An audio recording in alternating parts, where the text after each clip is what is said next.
O ar no escritório de advocacia cheirava a papel velho, a cera de abelha e a desilusão. Theo sentia-se um fantasma na sua própria vida, a observar os seus irmãos, Ricardo e Sofia, a absorverem a herança como a terra seca absorve a chuva.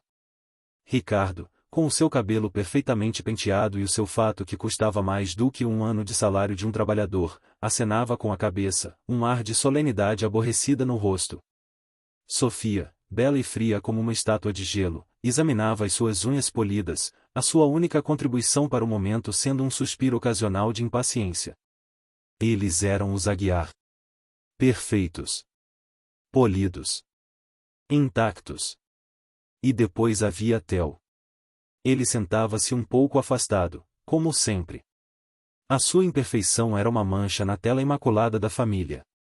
A marca de nascença, uma mancha vermelha escura com a forma de uma folha de plátano caída, cobria o lado esquerdo do seu rosto, desde a têmpora até a linha do maxilar. Não era uma deformidade, mas era uma diferença. E no mundo dos Aguiar, a diferença era o pecado capital. Era a sua feiura. Era a razão pela qual era mantido fora das fotografias de família, apresentado como um primo distante em eventos sociais, e agora, a razão da sua exclusão final. O advogado, um homem de rosto cinzento e sem expressão, pigarreou e leu o parágrafo final do testamento do falecido coronel Aguiar.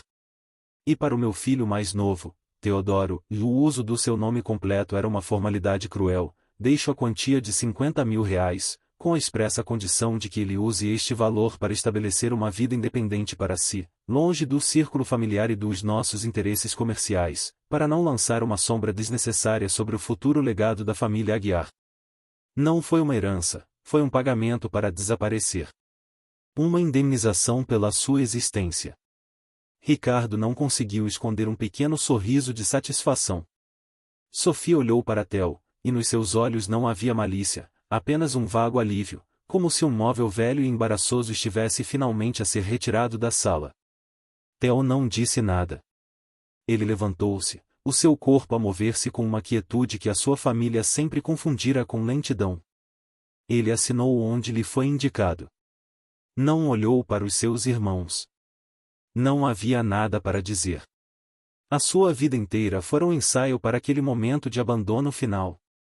Ele saiu do escritório de advocacia para o barulho da cidade, um homem de 25 anos com uma marca no rosto, um cheque no bolso e um vazio onde deveria estar uma família. Ele não desapareceu para um buraco. Desapareceu para um santuário. No coração do bairro antigo da cidade, um labirinto de ruas de paralelepípedos e edifícios com fachadas a descascar, ele encontrou o seu lugar. Uma antiga relojoaria, abandonada há décadas, com uma montra empoeirada e um interior que cheirava a óleo parado e a tempo esquecido. Com o seu dinheiro, ele comprou-a. Não para transformar num negócio brilhante, mas para tornar no seu refúgio.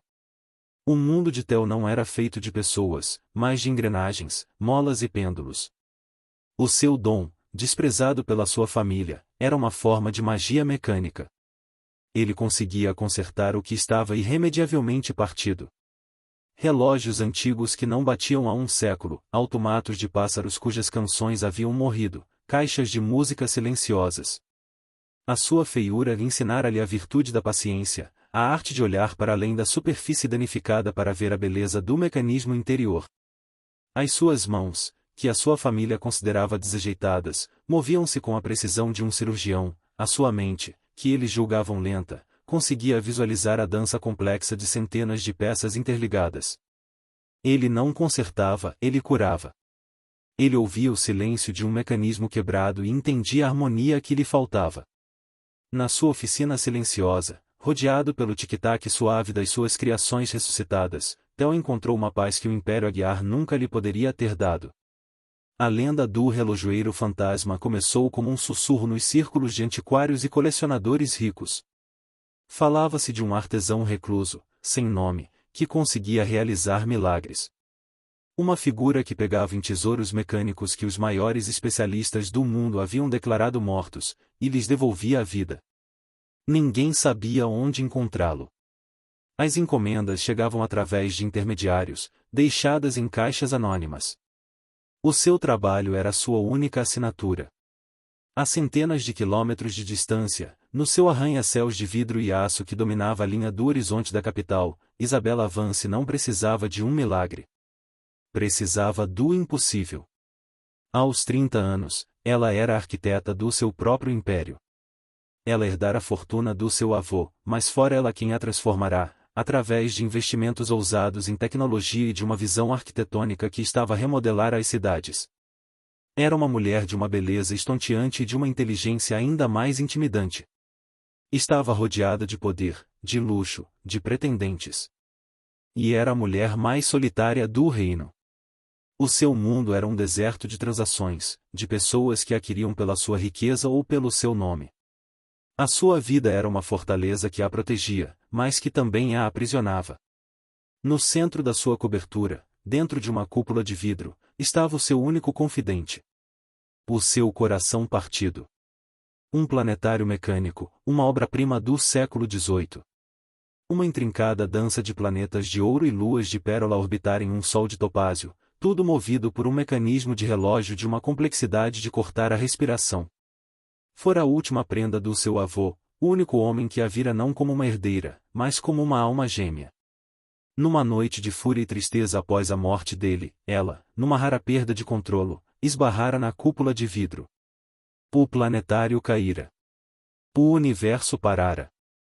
Os planetas estavam desalinhados, as engrenagens partidas, a sua harmonia silenciosa para sempre. Durante anos, ela procurara uma cura. Os maiores relojoeiros de Genebra, os mais conceituados restauradores de museus, todos eles balançaram a cabeça. O mecanismo era demasiado complexo, as peças demasiado delicadas, o gênio do seu criador, irreplicável. Estava morto.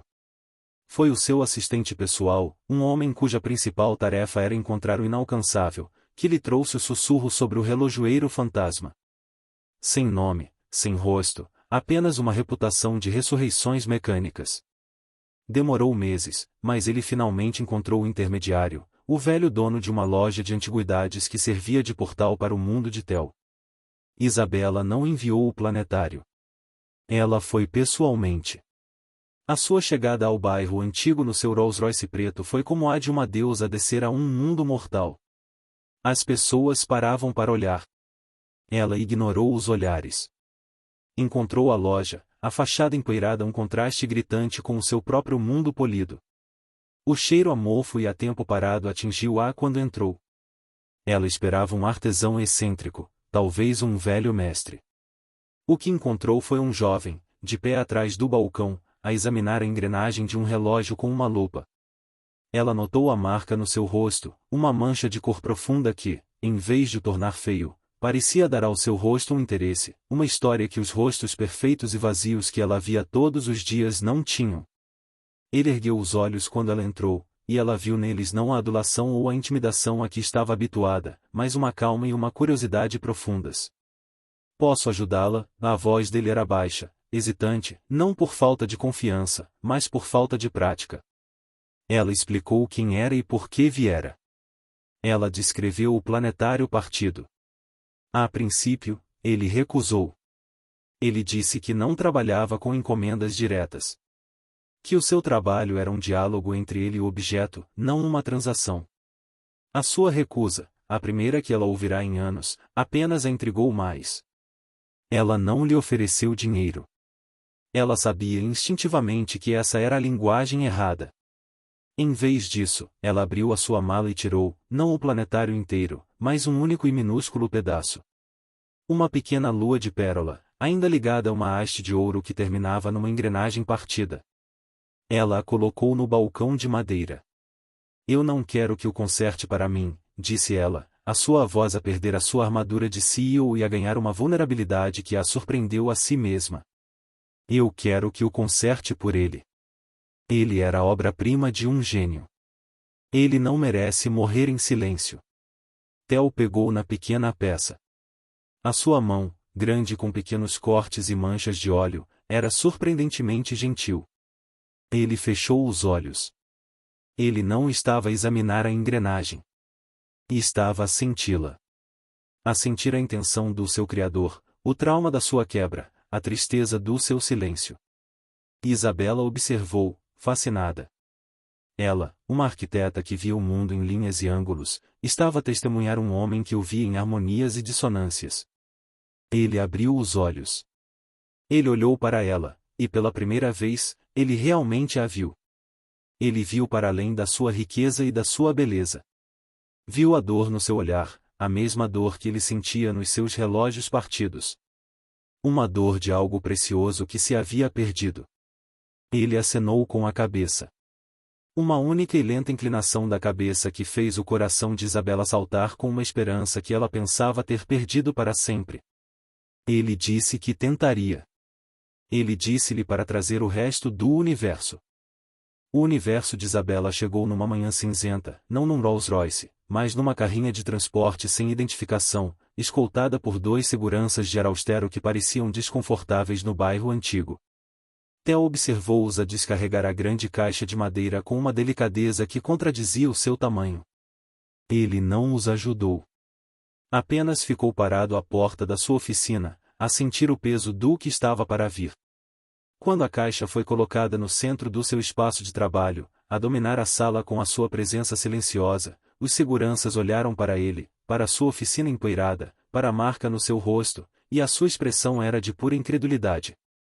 Que aquele homem, naquele lugar, fosse a última esperança para o tesouro de Isabela Vance, parecia uma piada de mau gosto. Isabela chegará pouco depois, sozinha.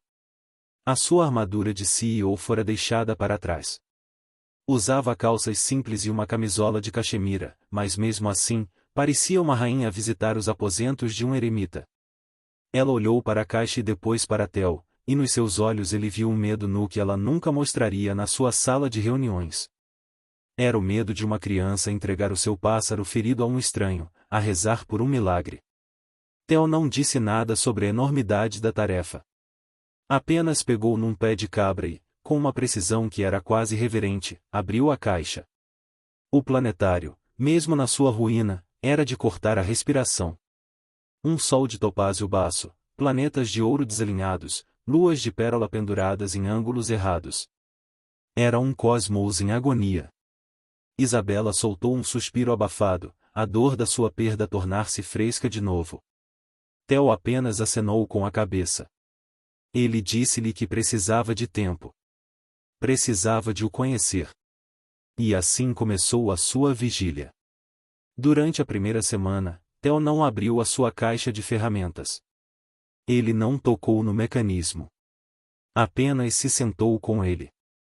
Ele observava o planetário de todos os ângulos, em todas as luzes. Via como o pó se acumulara nas fendas, como a luz da manhã apanhava uma fratura numa engrenagem de uma forma que a luz da tarde não fazia. Ele passava horas em silêncio, de olhos fechados, as pontas dos dedos a pairarem a milímetros do metal frio, a tentar sentir a sua história, a sua ressonância quebrada. Ele estava a fazer um diagnóstico da alma da máquina. Isabela não conseguia ficar longe. A sua vida na capital, antes um turbilhão de decisões e poder, agora parecia vazia e sem sentido. O verdadeiro centro do seu universo estava agora naquela oficina empoeirada. Ela começou a visitá-lo ao final do dia. A desculpa era sempre a mesma, ela estava na zona por causa de um projeto. Mas ambos sabiam que era uma mentira educada. Ela trazia comida, sanduíches de um café gourmet, fruta exótica, coisas que ela pensava que um homem como ele talvez nunca tivesse provado. Ele aceitava em silêncio e partilhava a sua própria refeição simples, um ensopado que cozinhara lentamente ou um pão que comprará na padaria da esquina. Eles sentavam-se no silêncio da oficina, o único som sendo o tic-tac suave dos relógios que Theo já havia curado. Para Isabela, aquele silêncio era uma revelação. No seu mundo, o silêncio era uma ausência, um vácuo a ser preenchido com conversas, com negócios, com ruído. Ali, com ele, o silêncio era uma presença. Era confortável. Era um diálogo sem palavras. Ela observava-o a trabalhar noutras peças, um relógio de bolso, uma caixa de música, e via a forma como as suas mãos, grandes e marcadas, se moviam com uma ternura que ela nunca associara a um homem. Ele não forçava as peças. Ele as persuadia. Numa dessas noites, ela finalmente perguntou. Ela perguntou-lhe o que ele descobrira. Theo limpou as mãos num pano e caminhou até ao planetário. Ele não apontou para as engrenagens partidas. Apontou para um dos pequenos planetas de ouro, Marte. Ele disse-lhe que olhasse com atenção. Havia um minúsculo arranhão na sua superfície polida. E depois, ele mostrou-lhe um ponto correspondente no interior da cúpula de vidro onde o planeta devia ter batido. Ele disse-lhe que o planetário não caíra simplesmente. Ele fora empurrado. A queda não fora um acidente, mas um ato de raiva, de dor. Isabela sentiu o rosto acorar. Ele via tudo. Ele vira a sua dor, a sua fúria, impressa como uma cicatriz no metal.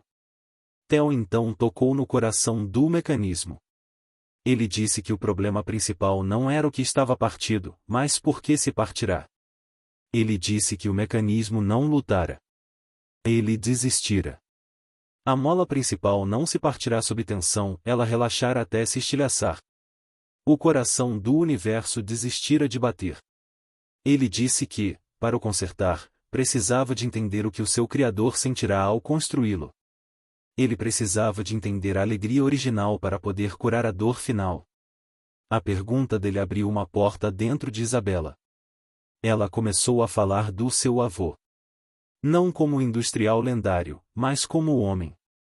O sonhador que lhe ensinara os nomes das estrelas. O homem que via o universo não como um mercado a ser conquistado, mas como um poema a ser lido. Enquanto ela falava, Theo ouvia, a sua atenção total nela, e Isabela sentiu-se vista, verdadeiramente vista, de uma forma que ninguém havia desde que o seu avô morrera. Ela não era Isabela Vance, a milionária. Era apenas Isabela, uma neta de luto. Enquanto esta ponte improvável era construída no bairro antigo, nos escritórios de vidro fumado do Império Aguiar, o nome de Isabela Vance era pronunciado com um tipo diferente de reverência. Ricardo e Sofia, tendo consolidado seu controle sobre a fortuna da família, tinham os olhos postos no seu próximo grande prêmio. O projeto Vanguarda, a construção da torre mais alta e mais luxuosa do continente, era o sonho de Isabela. E os Aguiar queriam o contrato de construção. Era um negócio que os catapultaria para a estratosfera financeira. A estratégia deles era clássica. Ricardo, o predador de negócios, estudava as finanças da Vance Enterprises, à procura de fraquezas. Sofia, a socialite, trabalhava nas suas conexões, a tentar orquestrar um encontro casual com a reclusa Isabela. Eles falavam dela como um objetivo, uma fortaleza a ser sitiada. Eles discutiam a sua beleza, a sua frieza, a sua aparente invulnerabilidade. Numa dessas reuniões, Sofia, frustrada, disse que Isabela Vance parecia não ter fraquezas. Ela era como uma máquina perfeita. Ricardo riu. Ele disse que todas as máquinas tinham um ponto de ruptura. Era apenas uma questão de encontrar o parafuso certo para apertar. Eles não faziam ideia de que o homem que realmente entendia as máquinas, o irmão que eles haviam descartado como um mecanismo defeituoso, estava, naquele exato momento, a segurar o coração partido da mulher que eles tentavam desesperadamente alcançar. De volta à oficina, Theo finalmente começou o trabalho de reparação. Ele desmontou o planetário, peça por peça, com uma paciência infinita. Cada parafuso minúsculo foi limpo e catalogado. Cada engrenagem foi examinada sob a sua lupa. Ele descobriu que o avô de Isabela havia deixado a sua assinatura, não com as suas iniciais, mas com uma imperfeição deliberada, uma única engrenagem com um dente ligeiramente fora do padrão, uma piscadela de olho mecânica do Criador para quem quer que olhasse com atenção suficiente. Aquela descoberta encheu-o de uma alegria silenciosa. O maior desafio era, como ele previra, a mola principal. Estava estilhaçada. Ele sabia que forjar uma réplica exata seria impossível. A liga era única. Mas ele teve uma ideia. Uma ideia que nasceu das suas conversas com Isabela sobre o seu avô. O avô não era apenas um mecânico, era um sonhador. Um poeta. A solução não poderia ser apenas técnica, teria de ser poética. Ele não iria substituir a mola. Iria dar-lhe um parceiro. Ele forjou uma segunda mola, ligeiramente mais fina, a partir de uma liga de prata e aço que ele mesmo criou, uma liga que era mais flexível, mais resiliente. A sua ideia era entrelaçar as duas molas, a nova e os fragmentos da antiga, como duas videiras. A nova mola forneceria força, enquanto a antiga, com as suas fraturas, forneceria memória. Juntas, elas não seriam uma réplica do original. Seriam algo novo. Uma fusão do passado e do presente, da força e da vulnerabilidade. Seria um coração com uma cicatriz.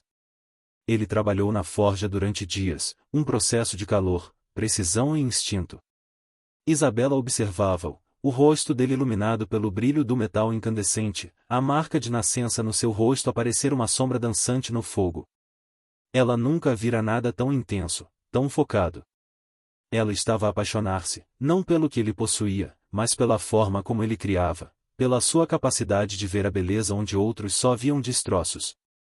E ela percebeu que a sua atração por ele era assustadoramente semelhante à sua admiração pelo seu avô. Ambos eram homens que construíam universos a partir de sonhos e de metal. Uma noite, exausto, ele finalmente terminou. A nova mola dupla, uma espiral entrelaçada de aço escuro e prata brilhante, repousava sobre um pano de veludo. Era a peça mais bonita que ele já criara. Ele olhou para ela, e depois para Isabela, que estava sentada em silêncio no seu canto habitual. Ele disse-lhe que agora, o universo dela teria dois corações. Um para se lembrar, e outro para continuar a bater. As palavras dele eram sobre o mecanismo, mas ambos sabiam que ele estava a falar de outra coisa. O abismo entre a milionária e o relojoeiro abandonado havia desaparecido.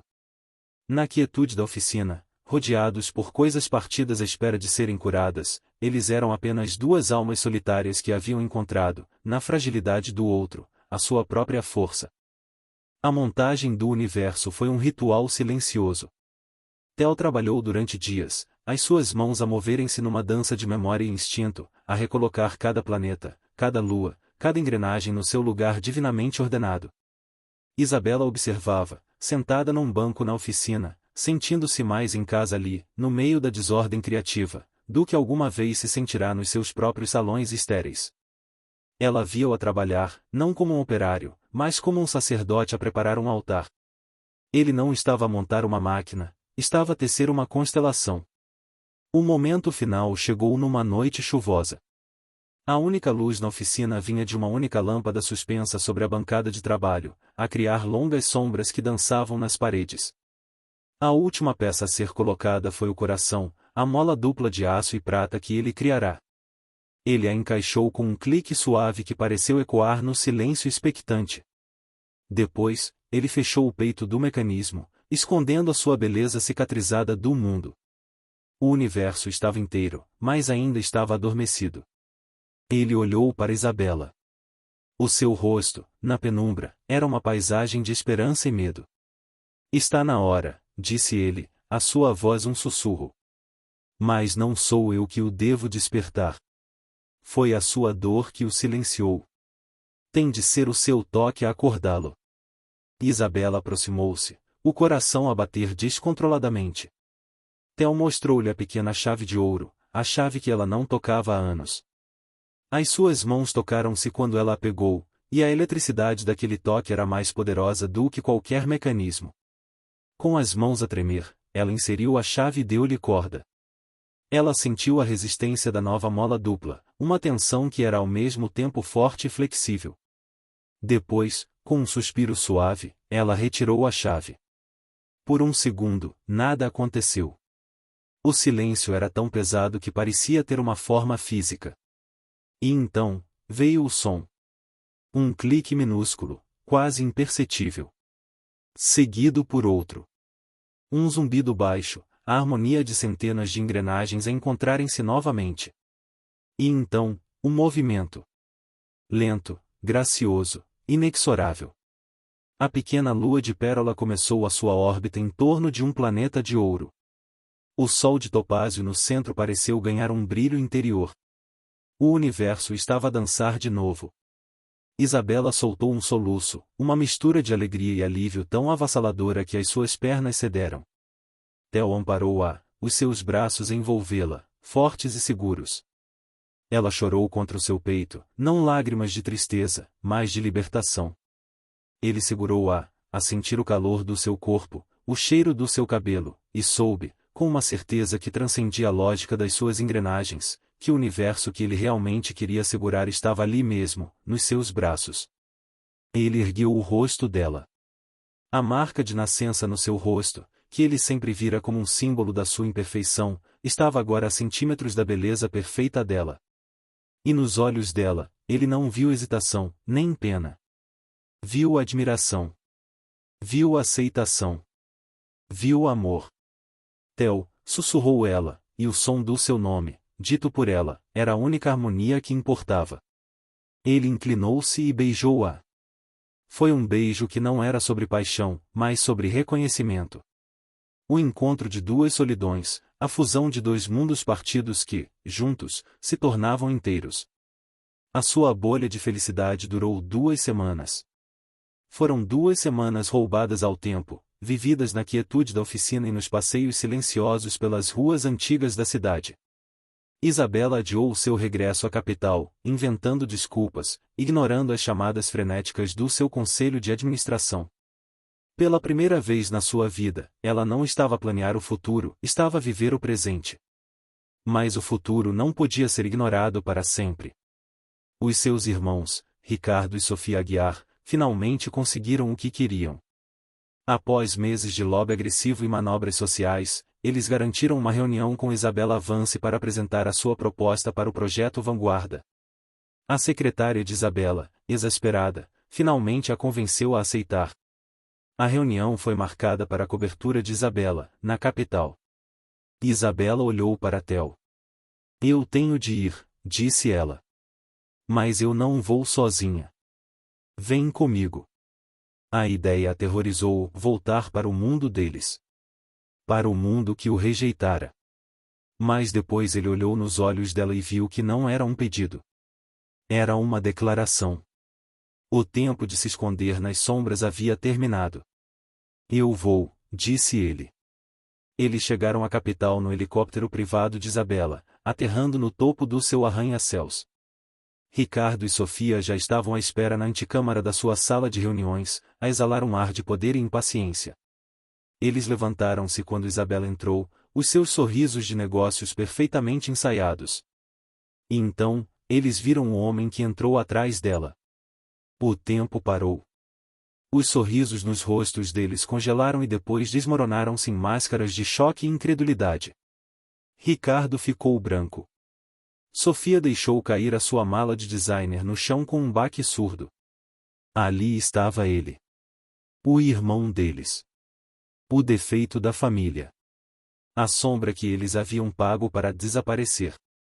De pé, ao lado da mulher mais poderosa do país, não como um servo, mas como um igual. A marca de nascença no seu rosto parecia queimar sob as luzes brilhantes do escritório, um estigma que de repente se tornará um emblema de um poder que eles não conseguiam compreender. Ricardo.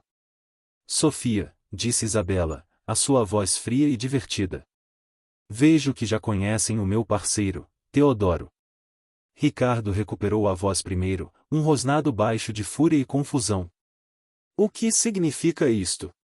O que é que ele está a fazer aqui?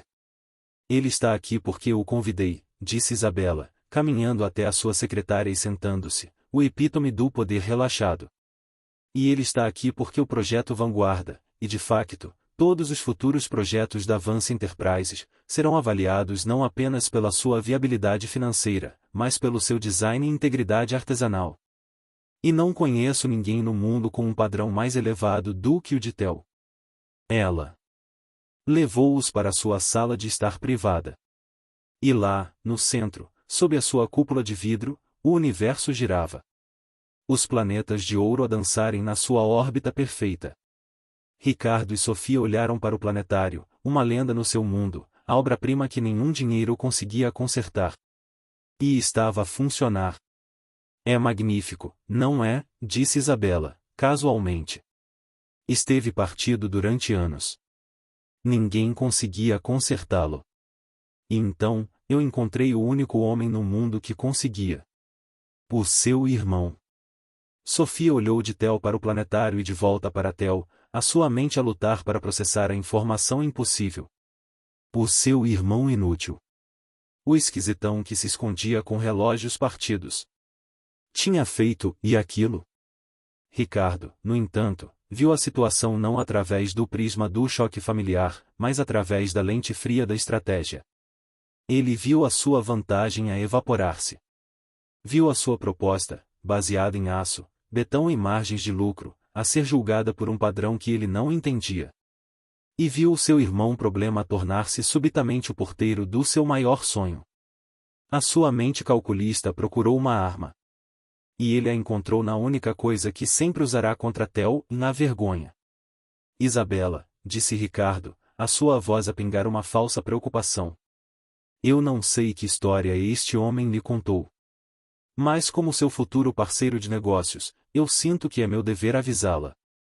A nossa família teve de tomar algumas decisões difíceis em relação ao Teodoro no passado. Ele é instável. Sempre foi. A sua mente não funciona como a nossa.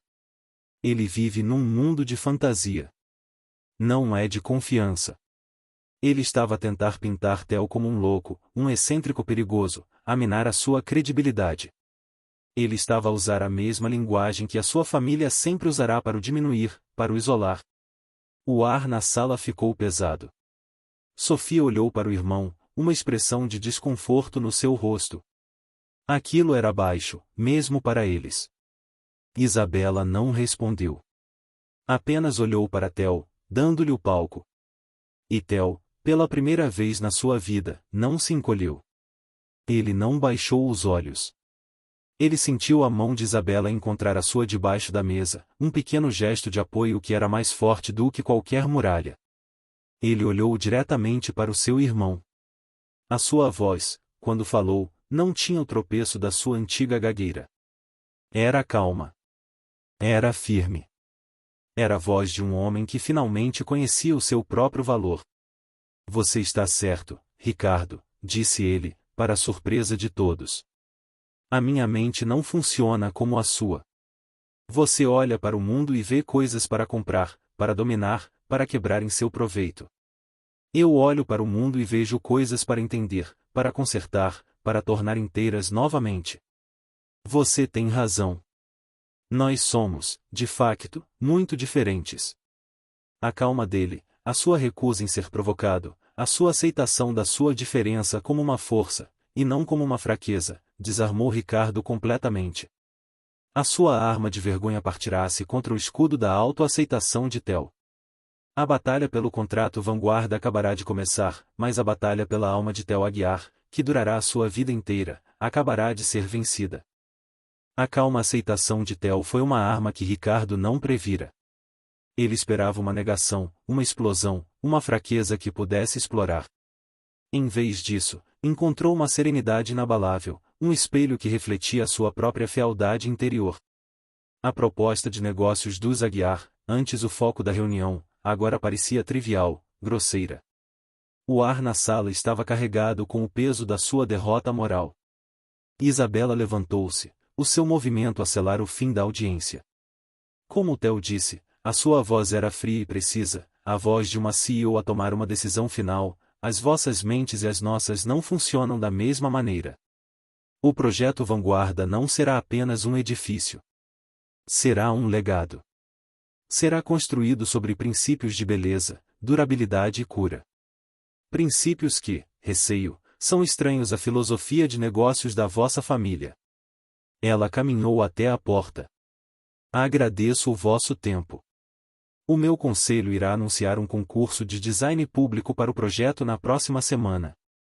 Todas as empresas serão bem-vindas a submeter as suas propostas, incluindo a vossa, se sentirem que conseguem ir ao encontro dos nossos novos e exigentes padrões. Não foi uma rejeição, foi um desafio. Um desafio que ela sabia que eles não podiam vencer. Ela abriu a porta, um gesto de demissão final. Ricardo e Sofia saíram, as suas caras uma mistura de fúria e humilhação. A sua grande oportunidade, a sua entrada no círculo de poder de Isabella Vance, fora-lhes negada pelo irmão que eles haviam varrido para debaixo do tapete. Ao passarem por Theo, Sofia desviou o olhar, incapaz de o encarar. Mas Ricardo parou por uma fração de segundo. O seu olhar para o irmão não era de derrota. Era uma promessa silenciosa de guerra. Na quietude que se seguiu à sua partida, Isabella virou-se para Theo. O seu rosto, antes uma máscara de poder corporativo, suavizou-se. Ela pegou na sua mão. Você está bem? Theo olhou para a porta por onde os seus irmãos haviam desaparecido. Ele não sentia triunfo. Sentia um cansaço profundo, como se tivesse acabado de travar uma batalha que durará a sua vida inteira. Eu estou, disse ele, e pela primeira vez, era verdade. Ele olhou para as suas mãos entrelaçadas. Nós estamos. A guerra de Ricardo não demorou a chegar. Ele não podia atacar a fortaleza financeira de Isabella, nem a sua reputação impecável. Então, ele atacou onde pensava que eles eram mais fracos. Atacou a história deles. Uma semana depois, a revista de fofocas mais lida do país publicou uma matéria de capa. O título, em letras garrafais, era O feitiço do eremita, como a mulher mais poderosa do reino caiu vítima de um charlatão desfigurado. O artigo era uma obra-prima de veneno. Usando fontes anônimas próximas da família Aguiar, pintava um retrato de Theo como um recluso instável e mentalmente perturbado, expulso da família pela sua conduta errática. Descrevia a sua oficina como um covil de esquisitices e o seu talento como um hobby obsessivo. A marca de nascença no seu rosto era descrita em detalhes grotescos. A história insinuava que ele usará alguma forma de manipulação psicológica, talvez até de magia negra, para enfeitiçar a solitária e vulnerável Isabella Vance, com o objetivo de se apoderar da sua fortuna. A ausência de Theo em todas as fotografias da família Aguiar era apresentada como prova da sua instabilidade. A sua feiura era a prova da sua maldade. Era uma narrativa cruel, projetada para explorar os preconceitos mais básicos da sociedade. O artigo explodiu como uma bomba. O mundo dos negócios, que fora apanhado de surpresa pela súbita aparição de Theo, agora tinha uma explicação que se encaixava nos seus preconceitos. O conselho de administração da Vance Enterprises entrou em pânico. Os investidores ficaram nervosos. O nome de Isabella Vance, antes sinônimo de poder e controlo, estava agora ligado a um escândalo bizarro. A pressão para que ela se distanciasse de Theo, para que o descartasse como um erro de julgamento embaraçoso, era imensa. Isabella encontrou Theo na sua oficina. Ele estava sentado à sua bancada de trabalho, a revista aberta à sua frente. Ele não parecia zangado. Parecia irresignado. Como se esperasse aquilo. Como se o mundo estivesse finalmente a confirmar a mentira que a sua família sempre lhe contará sobre si mesmo. Eles usaram as minhas próprias palavras, disse ele, a voz desprovida de emoção. O meu mundo de fantasia. As minhas conversas com as máquinas. Isabella pegou na revista, amassou-a numa bola e atirou-a para o caixote do lixo. Ela sentou-se em frente a ele. Isto não é sobre si, Theo. É sobre eles. É sobre um mundo que tem tanto medo da diferença que precisa de a transformar num monstro. Eles não o estão a atacar. Estão a atacar a ideia de que alguém como você pode ser amado por alguém como eu. Estão a atacar a ideia de que o valor não está no que se vê, mas no que se é. Ela pegou nas suas mãos. Eu não vou emitir uma negação. Não vou me esconder. Nós vamos dar-lhes o que eles querem. Vamos dar-lhes uma história. Mas vamos contar a nossa. A conferência de imprensa foi o evento mediático do ano.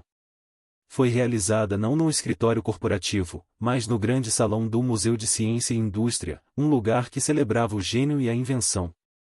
Isabella subiu ao palco, não sozinha, mas com Theo ao seu lado. A primeira coisa que todos notaram foi que ele não fazia qualquer tentativa de esconder o seu rosto. Ele enfrentou o mar de câmaras com uma calma que parecia impossível. Isabella não se defendeu. Ela contou a história deles. A história do seu avô, do seu universo partido. Ela projetou imagens do mecanismo estilhaçado num ecrã gigante. E depois, ela projetou imagens das mãos de Theo, a trabalhar, a tecer a sua mola de prata e aço, a curar o que fora declarado morto. E então, ela apresentou a sua prova final. A cúpula de vidro foi revelada, e sob as luzes, o planetário dançava. O universo girava. Um suspiro de espanto percorreu a sala de imprensa. Vocês leram que o meu parceiro é um homem que vive num mundo de fantasia, disse Isabela, a sua voz a ressoar com uma paixão fria. É verdade. Ele vive num mundo onde o que está partido pode ser tornado inteiro novamente. Onde a beleza não está na perfeição, mas na resiliência. Onde uma cicatriz não é uma falha, mas a prova de que algo sobreviveu. Eu pergunto-vos, em que mundo vocês preferem viver? Então, ela entregou o microfone a Theo. Ele olhou para a multidão, para o mar de rostos curiosos e céticos. Ele não falou sobre negócios. Não falou sobre a sua família. Ele falou sobre relógios. Um relógio, disse ele, a sua voz calma encher a sala, não mede apenas o tempo. Ele mede a fé. A fé de que após cada tique, virá um taque. A fé de que a escuridão da noite será seguida pela luz da manhã. Quando um relógio para, não é a sua mecânica que falha. É a sua fé que se quebra. O meu trabalho não é consertar engrenagens. É restaurar a fé. Restaurar a harmonia. Ele fez uma pausa e depois olhou diretamente para a câmara principal. A minha cara e esta marca, e foi-me dito que era a minha imperfeição. Mas eu aprendi que talvez seja a minha lente. Ela forçou-me a olhar para o mundo de forma diferente. A procurar o mecanismo por baixo da superfície. A encontrar a beleza onde os outros só viam defeitos. E sim, talvez isso me torne diferente. E por isso, eu não peço desculpa. A sua honestidade, a sua vulnerabilidade desarmante, a sua recusa em sentir vergonha, foi mais poderosa do que qualquer negação ou contra-ataque. A narrativa de Ricardo, construída sobre o preconceito e a malícia, desmoronou-se sob o peso da verdade simples e bela de Theo. A repercussão foi imediata. A história do relojoeiro milagroso e da sua parceria com Isabella Vance tornou-se uma lenda moderna. O público, cansado de cinismo, abraçou a história deles. Theo, o homem que fora abandonado por ser feio, tornou-se um símbolo de autenticidade, a sua cara uma das mais reconhecidas, e para muitos, mais belas do mundo. Para os Aguiar, a queda foi vertiginosa. A conferência de imprensa expôs a crueldade deles a um público global. As ações do Império Aguiar caíram. Parceiros de negócios, envergonhados por estarem associados a eles, começaram a cortar laços. Ricardo, na sua tentativa de destruir Theo, destruíra-se a si mesmo. Ele tornará-se o vilão na história de amor do seu irmão. O golpe final veio quando uma investigação jornalística, inspirada pela história, descobriu um padrão de negligência estrutural em vários dos seus projetos de construção, projetos onde ele cortara custos em materiais para maximizar os lucros. O seu império, construído sobre uma fundação de ganância, começou a rachar, literal e figurativamente. Um ano depois, a Torre Vanguarda erguia-se, um testemunho da visão de Isabella e Theo. Não era o arranha-céus mais alto, mas era o mais vivo. Tinha um coração mecânico, um sistema de engrenagens e pêndulos desenhado por Theo que se movia com o sol, a abrir e a fechar persianas para regular a luz e a temperatura, fazendo o edifício respirar. Os seus jardins suspensos eram irrigados por um sistema que recolhia a água da chuva, um sistema que imitava a forma como o corpo humano circula o sangue. Era uma sinfonia de arquitetura e relojoaria, um edifício com uma alma. A cena final acontece na inauguração. No topo da torre, num jardim com vista para a cidade, Theo e Isabella estão de pé, lado a lado. Ela está grávida, o seu corpo uma promessa do futuro que estão a construir. Ele não usa um fato caro, mas as suas roupas de trabalho, as suas mãos ainda com vestígios de óleo de máquina. Ele tornou-se o seu próprio tipo de elegante. Isabella toca-lhe no rosto, os seus dedos a traçarem suavemente o contorno da sua marca de nascença. Você sabe, diz ela, foi a primeira coisa que eu notei em si. Eu pensei que parecia uma folha de plátano no outono. A minha estação favorita. Theo sorri, um sorriso genuíno e cheio de paz. Ele pega na mão dela e a beija. Ele lembra-se do dia em que a sua família o pagou para desaparecer, para não lançar uma sombra sobre o seu legado. E ele olha para a cidade abaixo, para a torre que ele ajudou a construir, para a mulher que ele ama, para a criança que está a caminho. Ele não lançara uma sombra. Ele ajudara a construir uma fonte de luz. O filho feio, o mecanismo partido, não for apenas amado. Ele aprenderá, finalmente, a amar a si mesmo. E nesse amor, ele encontrará a harmonia perfeita que sempre procurara.